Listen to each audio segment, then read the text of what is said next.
É isso aí, pessoal. Vocês já viram uma fogueira? uh! Olha só que lindo. Ai, não dá não.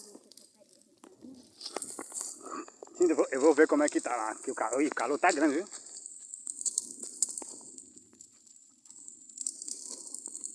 E tá quente, viu? Vai dar uma murchada aqui. Nossa!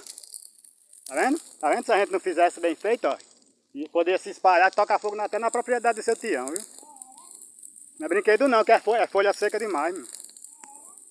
Pra perder o controle é bem ligeirinho. Ó, só o calor vai dar uma murchada na oliveira.